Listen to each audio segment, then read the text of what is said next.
अनुसार बस्नु।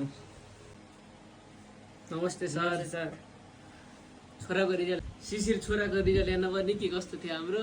म यो कामको सिलसिलामा बाहिर गएको थिएँ अनि यो छोरा अब घर एक्लै थियो। अब के कस्तो पढ्यो अब हेर्नु पऱ्यो नि त। अब आफूले मेहनत गरेपछि अब छोराले पढ्यो कि पढाएन भन्ने कुरा अब हेर्नु पऱ्यो। रिजल्ट के आएको छ अब देखाउनु त सर।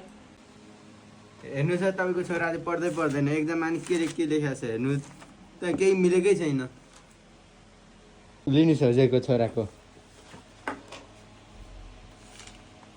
के हो छोरा यो आलु यो के हो यो आलु यसरी हुँदैन के यो रिजल्ट कस्तो नराम्रो।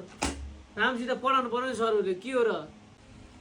हेर्नु सर हामीले पढाएको भएन ल तपाईँको छोरो जहिले लास्ट बेन्चमा बसेर हल्ला गर्छ केटाहरू जिस्काउँछ। मेरो छोरो जवान छ भट्टाकट्टा अहिले नहेर कहिले हेर्ने। हामीले पो हेरिएन अहिले दुःख पाइयो। छोराले त हेर्न पऱ्यो के अरे होइन छोरा अझै हो जोस् पढ्न छोडेर।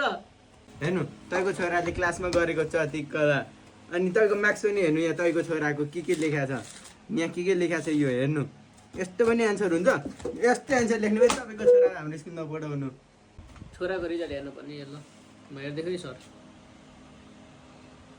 इङ्ग्लिसमा 5 नेपालीमा जस्ट पास म्याथमा 0 के हो यस्तै हो। यस्तै गरेर त पढाउन सकिन्न है। भयो सर यो बन्द गर्नु बेइज्जत मात्र मेरो लाजा मर्दो भयो लाजा मर्दो यो बन्द गरिदिनु सर। यस्तो मेरो बेइज्जत मात्र मेरो नाम निमेक्टीमा मिलाइदिइसक्यो यसले। यो शिशिर काम छैन यसको राम्रोसित पिटी पढाउनु अबदेखि।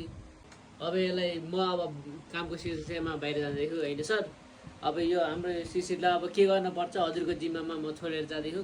पिटेर पढाउनु पर्छ कि खुसी भएर पढाउनु पर्छ कि जे सुकै गर्नुहोस् यसलाई राम्रोसित पास गराइदिनुहोस् त्यही हो मेरो बिन्ती। हस्त धन्यवाद सर। सर नमस्कार। नमस्ते सर ल।